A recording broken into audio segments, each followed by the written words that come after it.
Hey, and welcome to the mixing process. Today, I want to answer a really common question that I find whenever we talk about mixing workflow. And this is the question. When I'm mixing, should I be focusing on mixing the DCAs or the groups, or should I focus on mixing the individual inputs? And if you aren't familiar with what a DCA or a group is, a DCA is a kind of group that acts as a volume remote for any input that's assigned to it. So if I have a drum kit and I assign all of my drum inputs into this DCA, I can control the volume of my whole kit with just one fader. So they're helpful organization tools to kind of control a bunch of different channels with one fader. All right, so the question is, when we're mixing, should we be mixing using those DCAs, those groups, or should we mix the individual inputs? And the reason why this can be challenging, I struggled with this for a long time because someone once told me it's better and it's simpler to use the groups, to use the DCAs. You know, you can dump all of your channels into these DCAs, and then you can only have to think about and mix and blend a couple different channels in your mix. Well, this is great sometimes, but other times it's challenging because when you have a lead line or a specific instrument that you want to highlight, you don't want to have to turn up that DCA and then highlight that instrument along with all of the other channels that happen to be in the DCA with it. So I would struggle knowing, okay, I want to highlight this, but in order to do that without getting everything else, I have to go back to the input level, and then I'm not using the DCAs to mix it all. And it was just confusing to me. And so I had to work through, how do we make our workflow to be efficient, but then also to be able to have access and control over what we need when we need it quickly. So here's the answer to the problem. It really depends on how many inputs you have in your mix. If you're talking about 15 inputs on your stage, 15 is a very manageable number to keep track of on the input level. You don't need a lot of organization to stay on top of 15 inputs.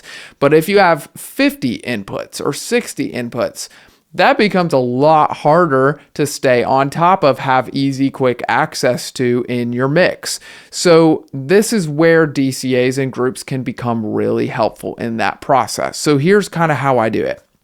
When I've got an instrument with many parts to it, like a drum set, I'm going to dump all of those drum channels into some kind of group or DCA so that I can have quick access over the whole drum kit with one channel. All right, so that's an area where it's really helpful to do. If I've got 10 vocals on my stage, same kind of thing. I'm going to be treating those vocals less like soloists and more like a group of vocalists. And so I can dump all those vocalists into a DCA, have control over the whole of the vocal team. All right. So those are examples of where DCAs and groups can be really, really helpful to stay on top of your mix, not get lost in all of the inputs. So here's the answer to the question. Use your groups in order to help organize and stay on top of your inputs if they're helpful.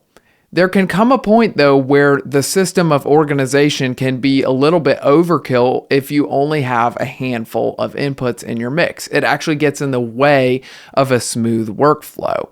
So use grouping where it's helpful, but don't feel like you have to use them in order to create a good mix. So if you feel like you have a better handle on your mix and better control over the inputs when you're mixing the inputs, then use the inputs, just mix the inputs. That's okay. But if you feel like it's getting a little out of control, there's too much to, have a handle on, then use groups, use DCAs in order to control that, create a good, smooth workflow using those groups and allow them to help you in that process. There's no right or wrong answer to this. It's really whatever helps you have a great, fast workflow, but yet gives you the control you need in order to highlight and tell the story of what's going on stage. So hopefully this was helpful for you. This is something I struggled with for a long time, but I've kind of settled into, use the tools where they're helpful, but don't feel like you have to use them all the time if you don't need them.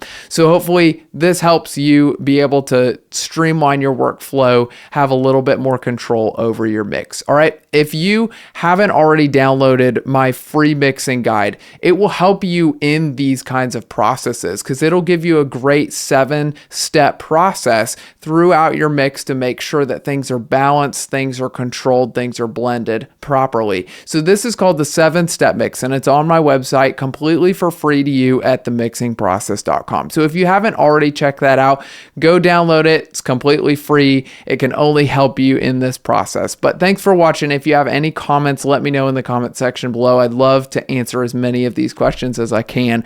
We will see you on the next one.